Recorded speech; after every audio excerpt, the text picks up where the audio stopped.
Hello and welcome to another episode of Close Me Commentary's Real Football. When we're getting closer to the start of the season for all the leagues outside of Germany, we talked about a whole range of issues today, including the keepers in Germany, the narrative of the EPL, value of players, crowds at games, media sabotage in England, the EPL narrative or TV show come to fruition, creating the perfect Euro team, and finish it off with talk about the crazy events that are coming along in 2020. We hope you enjoy this one, so please sit back, relax, and enjoy the show.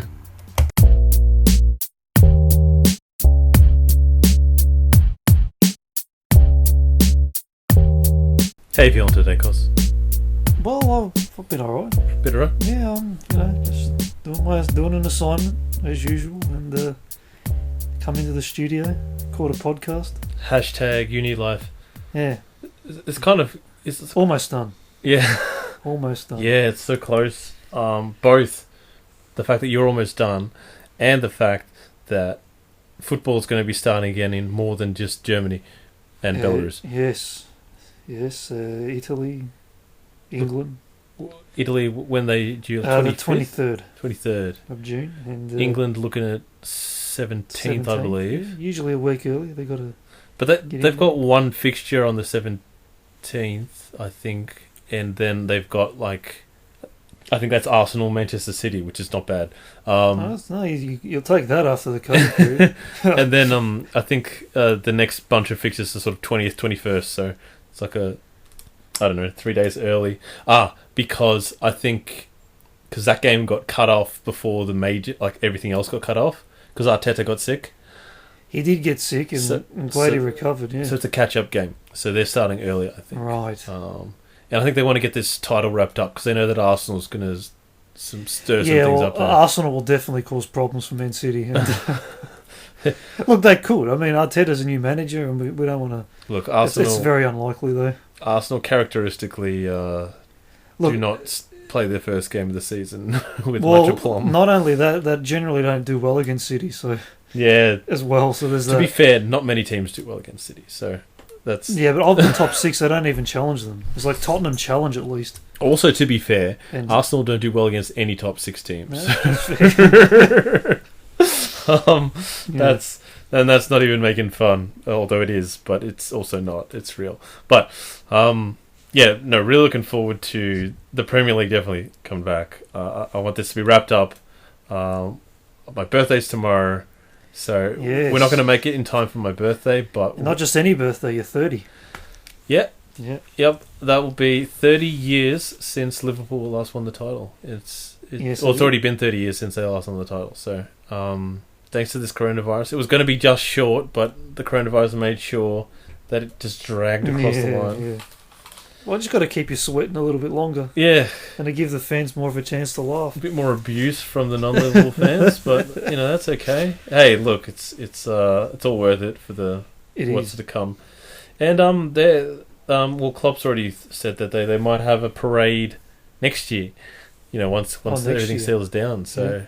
I mean, why wouldn't you? Even if... Oh, you'd have to have it at some point, but would you have it? You'd have it surely before the season starts. Can you imagine, because if you imagine having the parade, say, the next season started, it's around, it's probably next year, January, February, or whatever. I mean, next year it's after Christmas. Starting the season? When will next season start? September? Apparently, they're wanting to start it up 2-3 weeks after the season ends. So, say next year in February you have the parade. What if Liverpool, this is really far-fetched, but if you're mid-table, if you're sitting in mid-table... They won't care. You reckon? I don't know. Well, there's two things about that. There might be a very low turnout. That is a two-part question. The first part is... Liverpool would not be mid-table. The second part is... I'm trying to just be ridiculous. Even if they were, they would not care. The fans would not care. The players will care. Klopp will not be happy, but the fans won't care. The fans will celebrate the crap out of it. They will. This has been a long time. So yeah, fair enough. Looking very forward to that. I won't be there with them, of course, but I'll be there in spirit. Yeah. looking forward to what's coming up this week and everything. I was looking at a few stats, and you saw this as well. Because putting a bit of perspective into Liverpool's achievement, the last 5 years they've had the 14th highest net spend in the Premier League. Yeah. So, which is a stupid statistic, by the way. But still, let's just live into that fact that Liverpool is 14th highest spending, behind the likes of Newcastle. Yes, Newcastle, who wasn't even in the Premier League for the last 5 years. Well, it indicates smart management, doesn't it, with the players? Moneyball, but getting value for money. That's what it is. Yeah, well, that's what it indicates, and it just shows that there's more to building a very good team. Exactly, and it's kind of speaking of Newcastle, actually, the takeover is being drawn out as long as Liverpool's inevitable title. They got to keep the fans just stewing. Yeah, on the edge of their seat. They can't live any other way. That's what it's about. Mike Ashley just I'm not leaving yet. And also Everton, for that matter. There's talk about the whole, because they got Ancelotti, and it's sort of there's potential to really. Well, they are building a new stadium, Everton as well. They were, I think, fourth on that list of the highest net spend. Yeah, they've got a lot of money. Third even. They've got a lot of money, Everton. Well, and they've been spending a bit. The problem is they spend so much that they change their roster way too much every season. Well, just a quick thing on the net spend. Obviously Liverpool's net spend was offset by the fact that they sold Felipe Coutinho and Luis Suarez for a combined total of 200 million or something like that. Yeah. So it's gonna make you the money. Although they're big losses, and they picked up those players earlier, but it's offsetting, and then of course you get teams that pay way over the top for a player that's not worth any, just because. Well, that's what you want to be doing. You want to be buying players that produce for what you've spent. Yeah, not just as players that have a reputation and that aren't going to deliver. Yeah. Well, and there's factors that go into that, like we've discussed in previous episodes, with the style of the play that your team's got and whether that play will suit your style, how effective they'll be. So yeah, because you want players that get the job done for your team, not players that do well in a different team. That's right. Like, for example, when Liverpool bought Christian Benteke from Villa, the manager at the time, I think it was Tim Sherwood, he was saying, he was just begging to Benteke, saying, you don't know what you're doing. You are far more valuable to us than you are to them. Like, their playing style does not suit your game at all. Like, I do not know why. Please don't go there.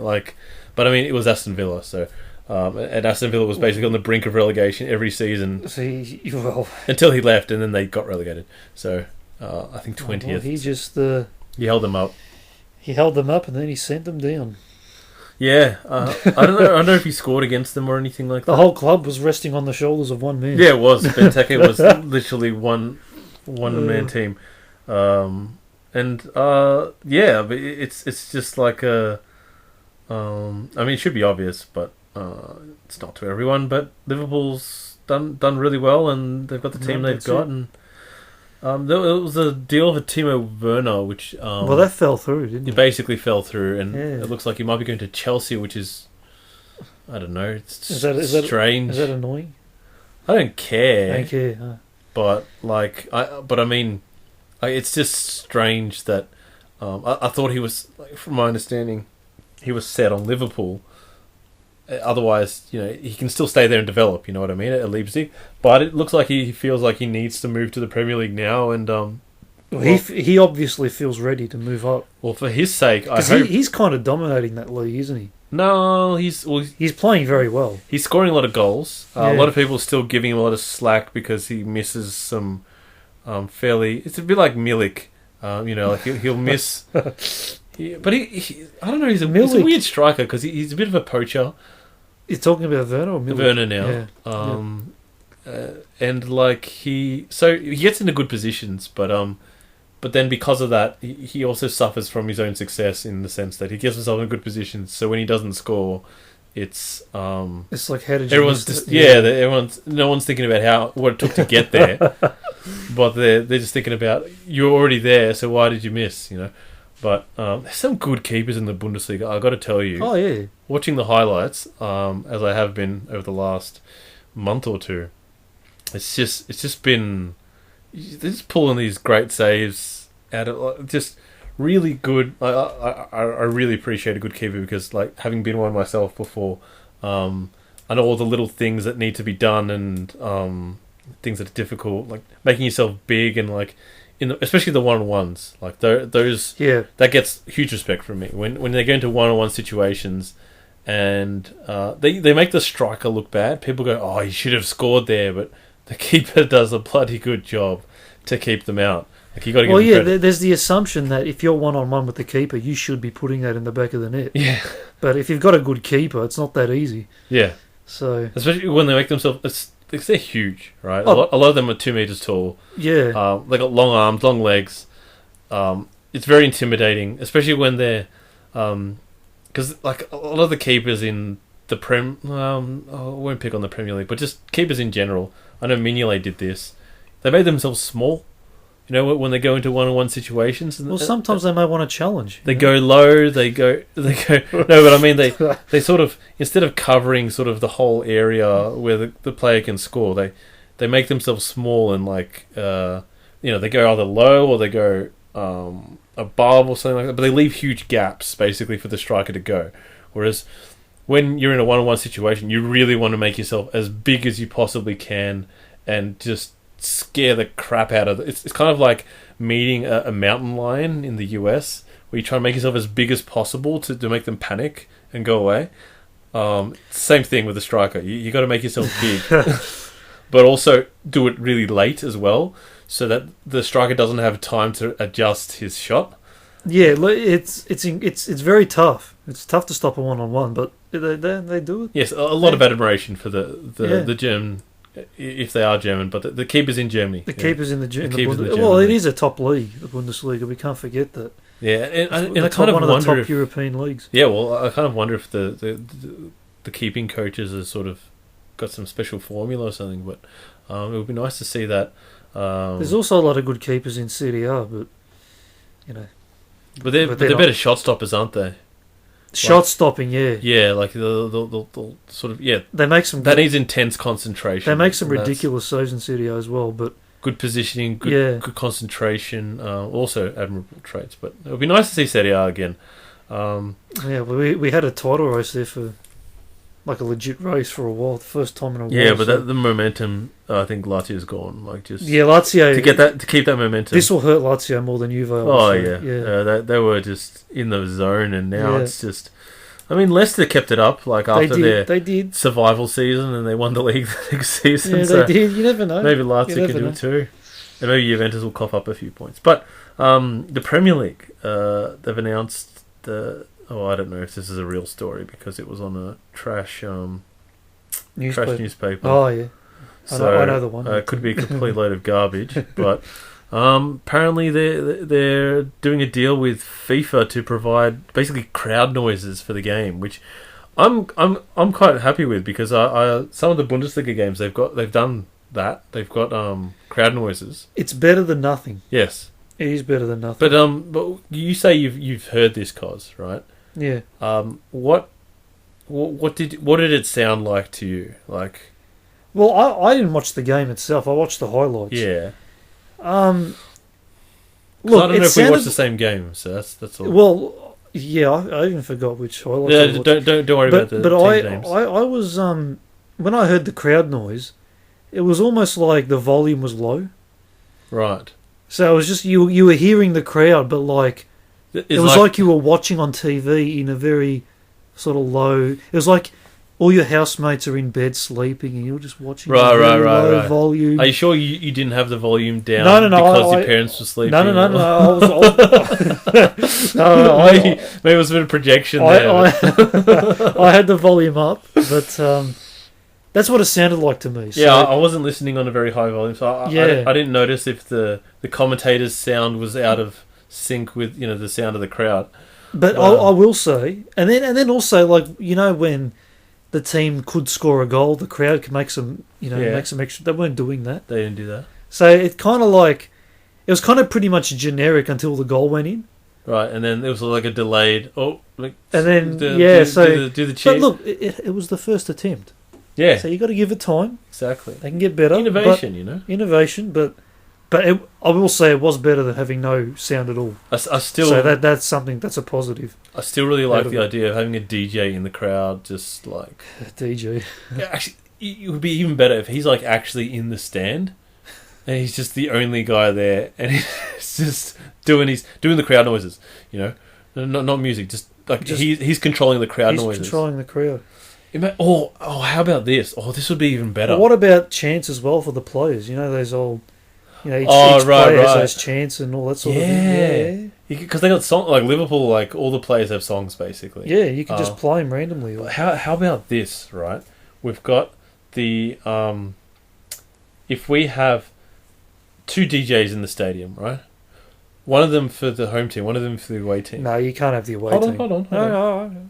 So, but the home team gets like 9/10 of the speakers, and the away team. So there's an away section. Yeah, and then you've got like, that would be, I think, pretty. That would be pretty more sweet. That would be more replicative of the situation. Yeah, and the normal situation. They might do away with crowds altogether after that. They'd be like, "This is pretty good. I think we like this." Yeah, and the crowds it's more coordinated. The crowds might want to stay home, have a meal at home, and it's more convenient. It's like, all right, we've got your job covered. We don't have to get up early and make an effort to get to the stadium. And yeah, well, for some fans, it's like a job for them. They're genuinely part of the team. Like the 12th man thing isn't just a sentiment to saying, "Oh yeah, we love the crowd. Please don't hate us." It's a genuine. It is. It's a role. It's part of their souls almost. Like that they have to be at the stadium and supporting, and it's not a bad thing, but it's. Yeah, well, Liverpool had to do that sort of overhaul when Klopp came in, like because the crowd had sort of, even when Brendan Rodgers came back and Doug Leach came back, the crowd sort of turned a bit sour. They started to be a bit bitter and a bit what's the word? Fair weather. It's been at that point probably 25 years. Yeah, and for a club like Liverpool, that's just not acceptable. But I mean, he brought back the. But yeah, he did. He brought it back. But I mean, he put responsibility back on the fans. That it's part of their job to get the team to where they want to be. Obviously the players need to, give them a reason to get up. But the comment he made when he said that he'd never felt so alone after a certain game where people started leaving the game early, essentially. And after that, it started to really rev up, turn around, and it's really that was actually pretty brave of Klopp to say, because that could have gone the other way. That could have raised more animosity. Comment. But luckily it didn't, and thank God it didn't. Well, he's so genuine that even though that was early in his reign, there was a small chance of that. So happening. he said it passionately. He didn't say it with. Well, he said it passionately, but sadness, passion. Well, then you can't hate the guy. It was like if he said it in that way, you could see that he was feeling it. He's like, yeah, no, I feel really let down. Because then the fans saw that he was genuine and he wasn't just having a go at him. So that's a different situation. Yeah, he wasn't like I know. There's some managers who just have a go at the fan. I know Mourinho's had a few goes at the fans sometimes where he's just like, well, fans aren't helping. You guys suck, Well, and then basically he says, well, you're ungrateful. I mean, I win title year after year, and now you treat me like this. He likes doing that with the even like the pundits and stuff like that. Now he's good buddies with them because that stint at Sky. He was fantastic at that, but yeah, he did good, and then now in the interviews he's he's nice. He's talking to him like mates. Now it's boring now. What are you doing? It's not boring. It's funny because he's like. It's funny, but it's like I know you. It's like we'll have dinner later or something. I don't know. It's just some stupid stuff like that. But I'm really excited to get this back into it and see what they do, and I might actually listen to the games with volume instead of watching highlights on silent. Yeah, maybe. Yeah, it'd be better. But we'll see. But it'll be better. It'll be better than what we've been watching before. So yeah, I have to say that the Bundesliga's started to also come a closer replication of what it was before, because it really did feel like a training drill for the first few games, where you had these ridiculous scorelines where some teams were just not prepared. They weren't ready at all. That's the thing. It does take a few games to get going, especially during this coronavirus period where they're not training properly and not preparing for games properly. So I would imagine Serie A and the English Premier League will be a bit like that as well, just to start off in the first match day. Yeah, it's I mean, it's just going to be a bit groggy, a bit like the Champions League final last season when they had a 3-week break between their last game of the season and the Champions League final, which was ridiculous, by the way. Yeah, that's too much. It's way too much. I mean, I don't. If that wasn't an all English final, then the English team would have lost. Just purely on the basis that they were so... That's a fair point. They were just so match unfit. And what do you do in that time? Do you get friendlies or something? It's like, hey, Bayern, do you want to play us? You guys got knocked out, so, and you've already won the league, so come play against us. I don't think they'll be very happy to play. They'll be like, no. Because everyone's playing games, so there's not even anyone to play against. But even if Bayern weren't playing... Like, would they be happy to play? Like, we got knocked out of the Champions League, now we're helping... By you. It's like, well, you might as well lose to the eventual winners, so you can at least say, you lost to the best. No, they're professionals. They'll probably play, actually. The German professionals, very thing. Actually, they could have gone to Tottenham's like, hey, best of 3. Like, we'll play one game a week, and one at our ground, one at your ground, and then the final at the neutral neutral venue in Madrid. Was it in Madrid? Yeah, it was Atletico's. Yeah. Is there anything in particular that you're looking forward to, Cos, in this? With football coming back and everything, or anything in particular? Well, I'm just looking forward to having. Well, it's like normality back, entertainment. That's what it's about, isn't it? Speaking of normality, actually, the press has already started doing their thing. One of the things about the Premier League is England, just in general, like English journalism, they just love to tear people down, and they've just got factions all over the place. And the way I'm quite convinced that they've just got people, within these news organisations that are fans of certain clubs that just do this propaganda effort to just derail and get public opinion as much as they can against the team they don't like. Recently, I read an article talking about Mourinho and about basically how Tottenham's doomed and Mourinho's not the manager he used to be, and blah blah blah blah blah. Just setting him up for failure. I saw also similar articles about Klopp before the final against Real Madrid, because Liverpool had finished 4th that season, and just talking about how he's not good enough, and that he's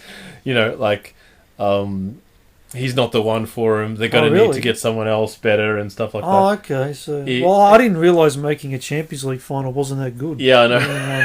Right? Yeah, okay. What a failure. What a disaster. Making a Champions League final. I mean, finishing first in the Premier League, that's where you want to be. Champions League final, who cares? No, not finishing first. Finishing, second, or it's like no, they don't look like they're going to challenge. No, they finished 4th. But I'm saying I don't think anyone was expecting them to beat Manchester City, but it's like, oh look, they're so far away from Manchester City and Manchester United. I can't stand those arguments, because if one team just wins every game, then every other team's going to be pretty far away from them, isn't it? What the hell? I mean, also you got to think about the fact that that literally these people, they're getting paid for the. The thing is, to win the league, you don't have to be the best team of all time. You just have to be the best team that year. Well, last season That's you it. did have to be the best team of all time to win the league. Yeah, but this is unprecedented times. Yeah, it's a different time. But generally, you just have to be the best that season. Exactly. But I mean, just looking at people tearing down Mourinho, and similar stuff was happening when Ferguson was starting off at Manchester United.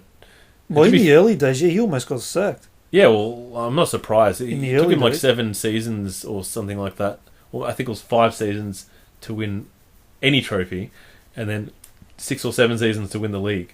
So, it's a bit of a trip, like. But there's these crossroad moments where you can believe what the newspapers say, and I'm almost certain that whoever wrote that article is either an Arsenal supporter or a bitter Chelsea supporter that just wishes Mourinho was still at Chelsea. Yeah, you'd have to wonder, wouldn't you? I mean, it is a plausible thing to consider, because it's like, these articles are ridiculous. Well, I mean, there's 6 very good teams in England.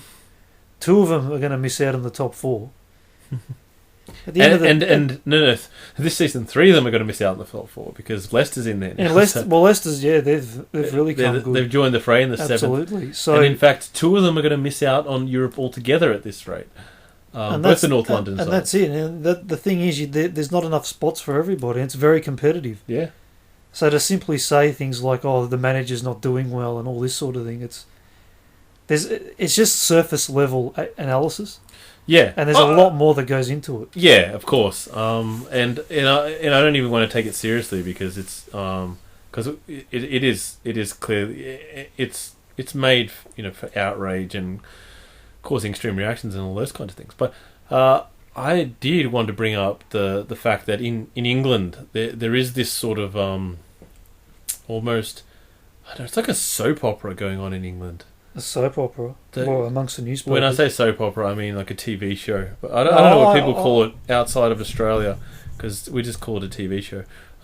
Reality TV. It's a type of TV show where it's very emotional and all this. But I'm not talking about not just on the pitch, okay? So on the pitch, there's all the stuff going on, which at the moment is on hold, right? But it's already started the off field stuff. What's going on? You get these articles coming out, shooting down the manager. Next, you're gonna see, Mourinho starting to say things, Klopp starting to say things, Guardiola just tearing out what's left of his hair, and then some of the other managers just sort of there for the ride. Looking at you, Roy Hodgson. But I mean, who have we got there? These characters that we have. I mean, as managers now, it's a bit of an all-star cast at the moment. It is actually. I'll admit that. I mean, Solskjaer has added a lot for Man United. I didn't even. But you're right. He's been incredible, Solskjaer. And Arteta's sort of finding his feet in terms of the character role. I mean, he's come in. He's had to be pretty focused on Arsenal. Well, he hasn't been there long yet. He hasn't been there long, and he's had to be pretty focused on getting them to where he wants to take Arsenal. Yeah. So he hasn't really had a chance to sort of show his true colours to the media. But he seems pretty nonchalant at the moment. He's just like... Yeah. The results don't bother him in any way or form whatsoever. He's focused on the process. Yeah. To get Arsenal, and that's a good thing. So I hope for his sake the players are sort of on board with that. Well, the fans is a more important thing. They don't really care. I've very little respect for those fans, I have to say. Not all of them, obviously. They've got some great fans, but also... but I mean the very, very loud and toxic fans. Little respect for them. Yeah. Sorry, Arsenal fans. Yeah. Not all. You've got some great fans because you got a big fan base. So unfortunately, you're dealing with the leftovers from the invincible years, loving that glory. But you've got Klopp. Though seems to be. Do you feel like he's the protagonist? Well, I would imagine this season he would be, wouldn't he? But he's not really.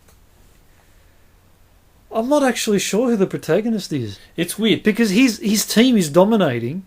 But he's kind of just sort of taking a back seat to everything. He's just kind of just sitting there going, yeah, well, we're just doing what we're doing, not causing trouble. We're just, Yeah, because I don't know if it's because I'm a Liverpool fan that he feels like the protagonist to me. Well, No, I don't think so. I think Mourinho is probably the protagonist. Protagonist. Well, Or the antagonist. He could be the antagonist. He's definitely a high figure in the show. Yeah, it's a bit of like a Game of Thrones thing going on right now because you got like multiple protagonists. Like there's no real, you got different factions essentially. Because you never watched Game of Thrones, did you? Oh, I saw the last episode. Oh yeah, that's right. Yeah, good. it's fantastic garbage. But that was all right. Well, I've got nothing to compare it to. So. Yeah, true. That's probably good. But yeah, it's like a faction thing. Like, come to think of it, like that's actually the perfect analogy because in Game of Thrones, obviously, traditionally in a story, there's sort of a guy you follow. Even in Vikings, you've got Ragnar Lothbrok. Oh yeah. Like there's a few protagonists in that one too. Like you follow a few people's stories, and but normally it's Harry Potter. You've got Lord of the Rings, you've got like a bunch of protagonists, but like the main one is meant to be Frodo. There's always a main guy, but in the Premier League, it's like Game of Thrones. There's literally sort of like this guy. You think he's a protagonist, but then it's actually this guy, and then you think he's a protagonist, but then he gets sacked, and then it's just like well, it's hard to manage because on a different week, different things will happen on the field, which will cause one manager to come out and sort of. Well, you get rivalries going. You do, and that's the thing. Like 1 week, one manager will be louder than the other manager, and then they may be quiet for a couple of weeks because nothing really happened to their team. Nothing really sort of got them rolled up, and then they'll just come out of the woodwork and say, "Oh, this ref made this decision and it wrecked our chances." Blah blah blah. So, yeah, it's sort of hard to appoint an actual protagonist week on week, but. We know who the major players are. That's I feel like the focus point, I guess, would be on the camera. Like the next few episodes will definitely be about Jurgen Klopp and his Liverpool. Oh, absolutely, and that's what we're all waiting for, isn't it? When Liverpool seal the title, it's only a matter of time. Whether it's 1 week, 2 weeks, because if City drop any points now, it's done. I think that's from memory. It's done. Well, against Arsenal. Liverpool needs 6 points. I thought they needed 4, but they need 6 so they need 6. Points. So City can drop points. But City needs to lose a game, and Liverpool needs to win a game, and that's it. So, yeah, it's on a tightrope. But one wrong move and it's all over. The interesting thing is that Liverpool play the Merseyside derby first, then they play, I believe, Crystal Palace a few days later, and then Manchester City at Manchester City. Yeah. If Liverpool win their first 2 games, they'll get a guard of honour at Manchester City. So if Liverpool win the first 2, it's over. Yeah. Yeah, it's done. Done. So they need 6 points to win it. And the thing is, normally when a team sort of wins at and the rival has to, like in the past, it's sort of been quite bitter, especially with Ferguson and Mourinho later on. As sort of the dominant managers of the league. They're like there's this animosity. They're sort of not too like it's a fight to the end, and like it's like, oh no, these guys beat us, and especially when when Manchester City pipped Manchester United to the title with that Aguero goal. Yeah, there was a lot of bitterness going on there, and just in your face kind of stuff. Of course, because the United they thought they won, didn't they? And yeah, they were like, celebrating from memory, and also they're like. No, Manchester City, like they're always been in our shadow. Like they're a nothing team, they're a nothing club, etc. They think so little of them, and Manchester City, the opposite. They're like, oh, these snobs always think they're better than us, and it was just a real in your face. But here, right, I feel like especially between Klopp and Guardiola, the respect seems to be so high that it is that I would say that Guardiola would almost be like honoured to do the guard of honour thing, should the time come. It's like it's still going to hurt. That's kind of how I see the rivalry between That's kind of how I see the rivalry between Liverpool and Man City, in the sense that it's such a strong rivalry with 2 very quality teams, but the managers respect each other, and they respect each other because Man City and Liverpool are the only 2 teams that force each other to play differently in the game. Like Man City have to change the way they normally play, and Liverpool do as well against each other. But it's also they're that strong. But there's also no sort of animosity during, like the game. They play hard, right? But they don't. Yeah, there's been no like really dangerous. They're not trying to injure players. Dangerous tackles and intent to like really cause injuries. So which you do see sometimes in these, especially in the Ferguson era, you'd see. Well, that's Man United. Well, but not just Man United, but then whoever their rivals were, like Arsenal, like when they were actually, competing for the title. Then and that's probably a direction of the managers themselves. Yeah, for sure. And Klopp doesn't like playing that way, and I know that Guardiola doesn't. He's got Ferdinand, but Fernandinho. Okay, yeah. Ferdinand was nothing. There's nothing on it, Fernandinho, but Fernandinho, who's a bit of a can be a bit of a brute, but even him under Guardiola has been comparatively, I don't know, nice. Timid. He goes in hard, but he's not trying to kill you anymore, which wasn't always the case back in the day. But a bit of like a Pepe. Well, that guy. Not quite. No one's quite like Pepe. He's like a street fighter. He's that guy. A beast. Yeah, Portuguese style, no nonsense. But like the respect between those two. Yeah, I feel like that's not going to be that much of an issue. And then once that happens, once Liverpool win the title, then the camera will move towards the Champions League spots, depending on how Chelsea's going. If they look like they're going to continue dropping points, if they're going to give an opening for Manchester United. This whole break with the coronavirus has sort of thrown everything up in the air. It's like it'll probably do some teams better than others, and we really don't know what's going to happen. Well, some teams may come back, in better shape than others, in more game mode mentality. It'll definitely be a mental thing. I think that'll be the biggest factor in the first few weeks. Yeah, definitely. So Klopp's in a good place there. West Ham's in trouble as usual, but they always start late. But it's really tight there. We've got Manchester United, and let's not forget that at this stage, Manchester City will not be in the Champions League next season. So pending an it's actually the top 5 at this stage going through, which opens up extended hope for Wolves and I don't know who the other one was that was in that region, because I don't think Sheffield's a realistic chance of. No, I believe it was. Was it Arsenal? No, Arsenal's like 10th or something. Oh no, it wasn't. Tottenham. Has to be Tottenham. Yeah, Tottenham's up. Yeah, so Sheffield's just behind Wolves and. Yeah, this wasn't Arsenal. No, it was Tottenham. Edit that bit out. In fact, Sheffield is equal on points with Wolves, and Tottenham is only 2 points behind. Okay, so it could very well be Sheffield, which will be an amazing story. The fact that they're there is even amazing at this point of the season. It makes no sense. I don't know what they're doing there. And Arsenal's actually not that far behind Tottenham. It's actually quite close there overall. It was Everton that fell away a little bit after they lost to Arsenal and whatnot. But Crystal Palace and Burnley are actually in the hunt there as well, which is a bit stupid. That shouldn't be happening. But they're 10th and 11th. They're only a couple points behind as well. It's so competitive.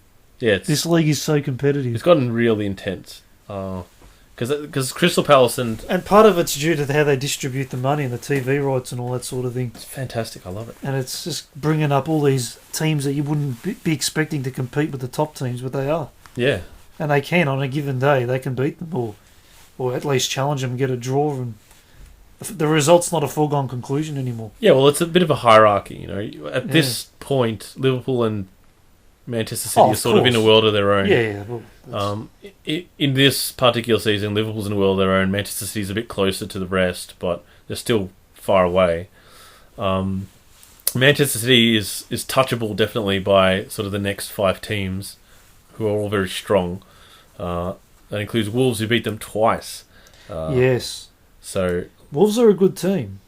And then they are a very good team. And then those teams that are in sort of the next bracket, you got Leicester and Chelsea. Chelsea is vulnerable to everyone. because of the way they play. They can't defend. They can also beat everyone. So yeah, that's the thing with Chelsea. They got one thing right, one thing wrong. It's a work in progress, At least they're scoring goals, and with a limited squad, Lampard's done well. Considering there were a lot of predictions saying they would struggle this season, so they're not bad. Yeah, their possession and press this season has been, I think, second best. I think they're even better than Liverpool, so who are very good. So, they've done really well. And then obviously the team just below them, they're vulnerable to the teams below them. So it's sort of like this: everyone's connecting each other together, except for Liverpool. But we're probably not going to see that again for a while. Although it happened 2 seasons ago with City, but let's just go with it. We're not going to see it again for a while. Surely next season it's going to be different, but look, we don't know, but this season has just been Liverpool's, really. Yeah. I mean, it has. Every game they've won, almost one loss. It's been an incredible season. Yeah, the winning streaks were ridiculous too. I think it was like twice they had 18 wins in a row. Who does that? No, I know, it was crazy. Who does that? But that was forced as well. I mean, City, they would have been talking about it. I reckon. There's no way to win a league, you don't have to win as much as Liverpool did. They're thinking, from what City's done the last 2 seasons, we have to win every game. and in a way, it's good because it's shown the world really how good Liverpool is. Like when they want to, they can win every game. And I guess that's a good thing to see. Well, depending where you go, because some people say, "Oh, they got knocked out by Atletico Madrid, the 3rd best team in Spain," and then you get these stupid comparisons. But we both know that's we're not ridiculous. interested in that. Yeah. Absolutely not interested in that. But Cos brought up if it was that easy to win every game, more teams would be doing it. All right, just forget it. I love this whole you lost to this team, who lost to this team, therefore this team is better than this team. Yeah, surface level analysis. Scissors, paper, rock. Yeah, that's how it works. But yeah, just like what we were saying before about the different styles of teams and the compatibility against each other. But moving on from the Premier League, Cos brought up an interesting point off air. That we were supposed to be enjoying the Euros around now. It was going to be it's the first time the Euros are going to be across all of Europe? Yeah, the first time. And it was what a time to do it, hey? During COVID-19. that would have been funny. Oh. But, I think in a couple of weeks, not right now, but in a couple of weeks, maybe even next week, we are in June, the Euros were meant to start next week, I believe. Well, it usually starts around my birthday, so it probably would have started already. Yeah, and the opening match would have been Italy and Turkey at the Olympic Stadium in Rome. So unfortunately, that's not going ahead. But I did bring up a little thing that probably would have been for fun. Is that what we're going with? Well, no. Well, you sort of talked about the idea of making a team of. We had a bit of a play around with having a team of players, but you only get one player from each country. Is that right? That was my original. That was the original. We could only pick one player from each country, and it felt like, to me, it felt a bit cheap. Sort of, it's sort of like it gets done often. Not. I mean, it's like certain players missing out and stuff like that. It's like we were saying before, Well, this is very subjective. It's a superstar in one team is not going to be a superstar with exactly all these randoms from other countries. Yeah. Unless you can sort of recreate Manchester City or something in that team. But maybe, you never know. I mean, that's one way to go about it. Liverpool's pretty... no, they've got a lot of English people in there. But Chelsea, I think, is usually pretty all over the place. But again, they got all the young kids now from England, so it's ruined it. Used to be like that though, but I thought another interesting idea was to just get sort of lines using a different country's playing styles, because you got the Italians obviously solid at the back, so we've put them in the back line basically. We've got the 3 Italian defenders, the three centre halves, Spanish midfield. just because their control over the ball is just fantastic. The way they move it around is great. And we've got 2 wing backs from Germany because they're industrious, flying up and down the wings. And providing good crossing, good defending as well. They're workhorses, the Germans. Yeah. And then up front, we were sort of tossing up between England and the Dutch, but I had to go with the Dutch just because the fluidity of the movement up front, the playing style, no specific players. So I don't think any Dutch players could play up front right now that are sort of that would necessarily be good strikers in this team. So just strike fear into the hearts of the opponents. That's our stereotypical level. We've gone to the. Oh, and the keeper was Portuguese. The keeper was Portuguese. Yeah, we felt just the skill set. Because he understands, setting up the defenders but also he can play with the ball at his feet. So that's right. And you want a bit of that, but I was thinking of a funny idea that you've got these 3 defenders at the back. It's kind of like Juventus. They got the 3 Italians. Not anymore, but they used to have. They came back, but then they split them again. But they had the 3, the BBC. The BBC, yeah.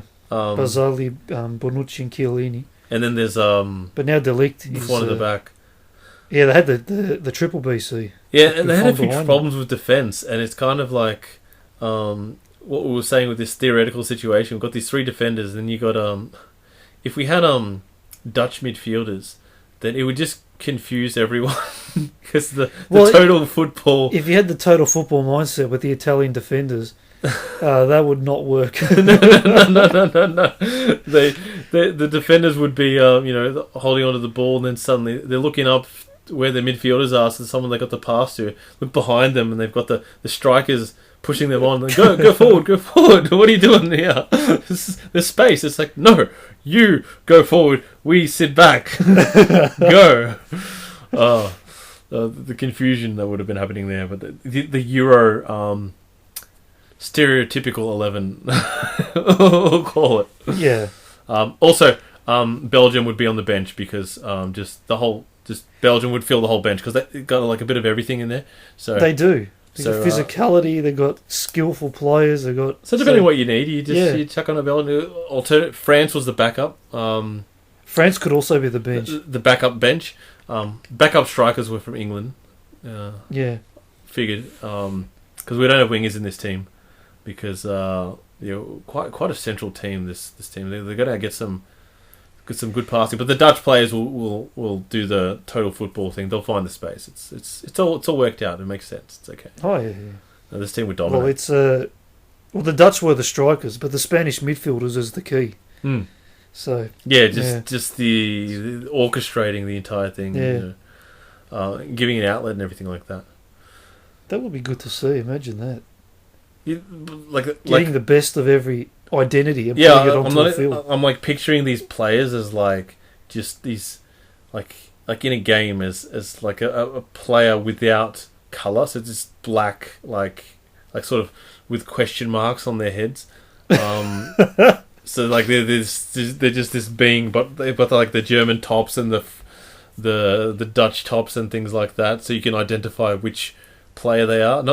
Not which player they are, but which identity they have. Yeah, that's all you need. It's just we're experimenting with identities and the way they play, and the way that's been ingrained in their DNA to play. Yeah, they're brought up since before they could walk. Yeah.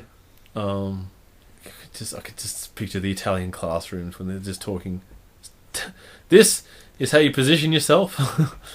Oh well, it's true. I mean, protect yourself against an attack. But they also teach, and this isn't spoken about, they also teach that the strikers have to take their chances. Yes. And they do that quite frequently. In games, you actually see the Italians, when they're shooting, not so much recently, they've sort of changed a bit now. But back in the day when they were playing strong defensive football and good counter-attacking, they took their chances. So that's how they played.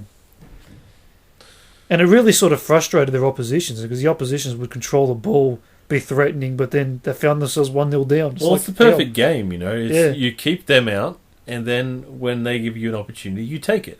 That's the perfect way to That's play. the play, but it was frustrating. It caused frustration. Yeah, because it's like because they didn't make mistakes. I've seen interviews from like Thierry Henry and all this stuff. Like Italy is just one of those opponents. They don't always look flashy and good, but we dominate the ball. We dominated the possession for over half an hour, and then we were 1-0 down. It's just like, what now? See, at least there's a bit of appreciation there when he says that. There was, yeah, it was genuine. The Belgians these days, they're just, Italy, they just defended, France, they just defended, Well, then freaking learn how to defend as well. It's like, yeah, easy. Adapt. Like, you don't have to sacrifice the nice football. That's why I love football. There's so many different ways of playing and winning a game. And you just got to know how to tackle each different way. Just the last thing before we move on to the last thing that I want to talk about. It's not like they just have to give up, like attacking football to be defensive, because the key to it is it's the concentration levels. It's the mindset. It's a mindset, but it's not just. But the mindset is one thing. That's how they do the overall tactics. But what I mean is specifically for defending, it's concentration. It is. That's all it is. It is, and reading the play. Yeah, reading the play and just really focusing on making sure that the opposition, because it's in small moments. It's not for the whole game. It's for, you got to wait for, there's trigger moments. That's it. And in those moments, you got to be switched on, and that's the key. And Belgium seem to, I don't know if I'm being unfair on them, but well, in the recent Euros, they were pretty thing after Italy beat them 2-0. Yeah. Oh, that was funny. Yeah, and then in the semi-finals of the World Cup when they lost to France, they're just they're anti-football. Well, they have a where's your World Cup? But well, that's the thing. You got to. They're a good team, Belgium, but they have to realise that they got to adapt and adopt a different game style and learn to win against different ways of playing. But they are a very good team. It's but really, it's just they need to get that focus, a bit of focus up to stop teams from getting past them and conceding silly goals. Yeah. And when a team is sitting back, instead of getting frustrated, they need to realise that they just need to keep their heads and hold on to the ball, do their thing, and take their chances. That's the main thing. They needed, because they didn't take their chances. That's what really cost them against France. Yeah. And that was it. But the last thing I want to talk about today isn't actually football related. We're living in a crazy year. We've had bushfires. We've had there were a few other things. We had bushfires in Australia as well. Bushfires in Australia where we are recording. So yeah, and also we had obviously this coronavirus outbreak, and yep. And I swear there was something in between there as well. Between the coronavirus and the bushfires. Yeah, I don't know. Probably war broke out somewhere. Who knows?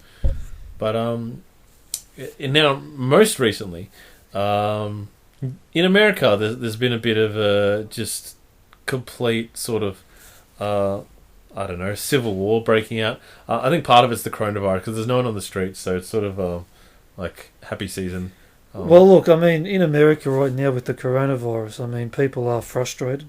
Oh yeah, just as a thing, like in general, you're frustrated because you can't do what you normally do. And in different states, it's different as well. And there's different restrictions in different states, which is probably causing jealousy amongst other states. And and all the sports have shut their seasons. So there's another thing that's really, culturally, NBA's suspended its season. The NBA and the baseball, it's all basically played. The baseball every hasn't day. Started yet, but has the baseball started? I'm not sure if the baseball started. It hasn't started now. But the hockey have declared their season null and void, so they've actually stopped their whole season, and which is kind of disappointing for me personally because I was getting into that. But it's some crazy times we're living in, and then the incident happened, and it's just sort of sparked a huge sort of uproar and looting, and I mean, look, it's a mess. The whole system. It is a mess. The whole situation is a mess. One thing I will say about that is there's been with all the negatives and things like that, there's I guess part of it is because a lot of people are at home and got nothing better to do than to be on social media. But I'll say also in the Bundesliga, there's just sort of a worldwide movement towards the Black Lives Matter movement, which is on the surface, I think personally is fantastic. It's sort of just it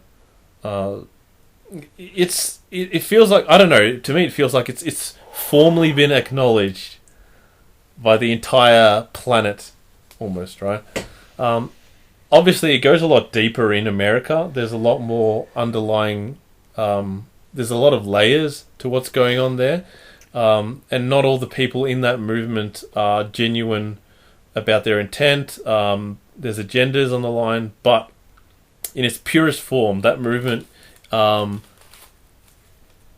feel like it's broken through really now. Like it's really sort of it hasn't been sort of pushed aside, mainly because there's nothing else to talk about. there's sort of this. There will be if there's another outbreak. That's the funny thing. Isn't it? Definitely, especially here. I mean, I don't think we're really in danger of that in Australia at the moment. But that's not to take away the importance of the issue. Yeah, but there is a virus going around. Yeah, there is a virus going around. I think everyone's forgotten. Which hopefully this could be like a great test to see, how far we've gotten with the containing of the virus. That is very true. The one thing that's concerning in Australia is that there was never really a proper outbreak here, so that is true as well. So there's not really much immunity out there to the virus through antibodies, but there's no guarantee of that anyway. However, Cos, I mean, yes. Obviously you've got a few frustrations towards the movement. Is there something? You've set me up because you said I'm frustrated. So no, of course you're frustrated. You're definitely frustrated, but but what I mean is I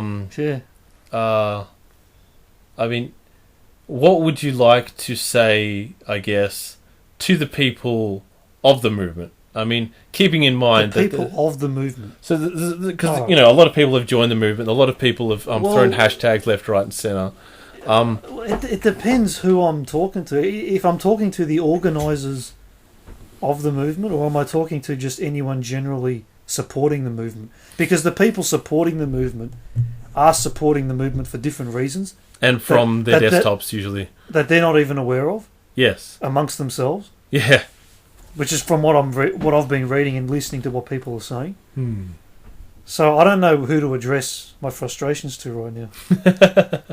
What do you feel the movement should be focused on? So forget about the things about the movement that you don't like. What are the things about that I do like about it that are you absolutely on board with? And look, I am on board. In fact, would you like to extend upon that to a broader definition, you could say? Look, I'm on board. Look, there are certain things, obviously, that have to change. I mean, there's been a few videos released this week about certain things happening. A lot of things. That I do not approve of. Aye. And obviously the first one that got released during this whole period was the tragic death of George Floyd.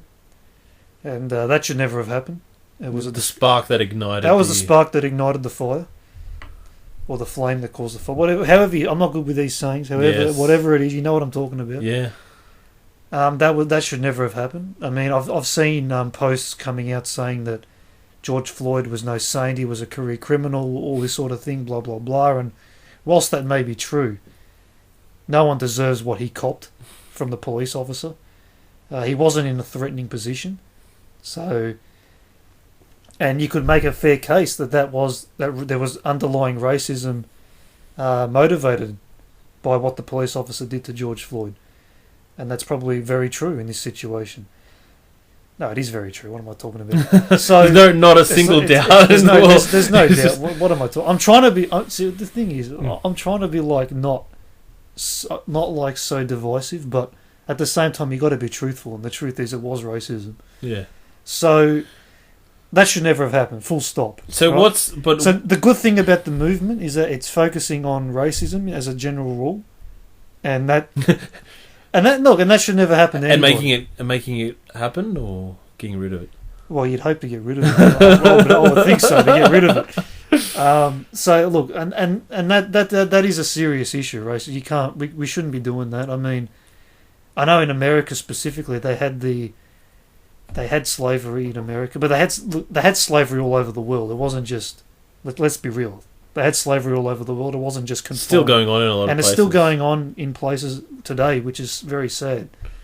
But moving past the little details about what's going on with the particular situation, I mean, just in general, the movement, which obviously there's parts that you agree with and parts that you don't, but the parts that you agree with. Yeah. Just specifically the messages. That's the one. So not the incident itself, just the messages. The messages is of no racism and police brutality has to stop. Oof. I mean we've seen other incidents happen this week with the old man being pushed over in Buffalo, and that's just another example. I mean there was no need for it, and I think there has to be. But then again, I'm not a police officer. So I could be not fully understanding what the dangers that they're in as well, but from the videos it doesn't seem like they're in any danger. Maybe they've been in the job for so long that they are now fearful and they perceive things that aren't true because of what they've seen over years of being a police officer. I don't know. Yeah, it's hard to tell, isn't it? It's hard to tell, but from what the videos are showing, they're making mistakes. What's causing the mistakes? Is it a lack of training? Is it genuine fear? I don't know. But something needs to change because we can't keep seeing these sorts of incidents continue on into the future. Yeah, but these are the parts I agree with. And there's interesting developments there going on in Minneapolis. Talks of disbanding the police and replacing it with something else. That's the key. What are you replacing it with? And is it going to be effective? And is it going to happen at all, or is this just is it going to protect the community? Is it going to protect the communities? I mean, or is this just a political stunt to win the upcoming election? So probably is a political stunt. But I mean, they're good at that. I'll just add my 2 cents as well in the kind of answer I guess I was looking for. But I mean, I'm for the racism. Is that what you're going to say? No, absolutely not for the racism. No, but 100% behind just the concept of. I'm not even looking at racism. I'm just looking at just bigotry in general. When I say just bigotry in general or discrimination in general or whatever it is, I'm not even just limiting it to racism at all. It's just this preconception even if you hear certain words, if you hear someone has a political view, a religious view, any view of any sort whatsoever, if they've got, if they look a certain way, if they come from a certain place, if anything that they do, I have no issue with preconceptions. That's fine, but when somebody then talks to you and those if you don't let those preconceptions disappear, if their actions are different, then there's no excuse for that for me. And when people are coming to conclusions before a person has even had the ability to, and in fact when they're showing maybe even the complete opposite of what those preconceptions might be, and they go through with it anyway. There's no critical thought. That I think that's what this movement is standing against. Just this reluctance for people to accept that certain things are just you don't do. You don't. You like it's you look at people in a different way. That's fine, right? Because people are different. But that is natural. It's not even about whether it's natural, because it's natural to get angry at certain things that like you shouldn't get angry at anyway. In which case you just got to sort of realize what's going on. But I guess what I'm saying is that when you've got this and you turn it into hatred and you turn it into violence, and that's where this police brutality comes in through as well. I mean that's got heaps of other underlying things as well that I don't want to go into. But when you're any anger you have towards someone, if you don't have a genuine reason for it, and you have no reason to fear against them in particular, and then you take that out on that person, whether it's a stranger on the street, whether it's somebody of a different race or a different belief, or your own family member, or even it could be anyone. If you're taking it out on someone without giving a thought, without sparing a thought for the other person, that to me is it's something that needs to stop, and the divisiveness needs to end between not between races. I just mean between people. Just between people. I would go on to say that if anyone, no one's listening to this anyway, but if someone is listening to this, if you meet someone, right, and you get talking to them and blah blah, and then as you're talking to that person, you realise that person might have different political views to you and may have different sort of beliefs to you that go against what you believe. Instead of getting upset with them and thinking they're bad people, try and understand why. What brought them to those views? And just listen. And just listen. And if it's bad, it's bad. But then, okay, then you make a decision. But if they've got genuine reasons or genuine fears, and their life experiences has brought them to those conclusions or those beliefs, understand and accept it. There's no need to say they're not bad people. If that's the reason, then they're not a bad person. They've just had different experiences to you. And when you listen, don't listen with any preconceived like the preconceived anger is fine, but don't let it then just put on blockers on your ears and say, okay, this person is all these things. Put it aside. Just listen. The more people you listen to, there's all this talk about people saying, "Oh, you can't let them speak because they're talking about these bad things." No, you don't just suddenly start believing something because someone says it. You start believing it because there's a truth to it. And if you think what somebody's saying is complete garbage, then don't be afraid of what it is they have to say, because if it's complete garbage, you won't believe it and you'll move on and it'll be fine. But there might be something useful in there that you didn't know about, perspective you haven't heard before. Give it a go. Have a listen. See what happens, and then go back to living your life. Do things either way, but more acceptance, and definitely I think the divisiveness needs to disappear as much as possible. Absolutely. It's just getting worse. And people, as far as I'm seeing, people definitely need to come together, and people need to listen more, and more listening, less yelling.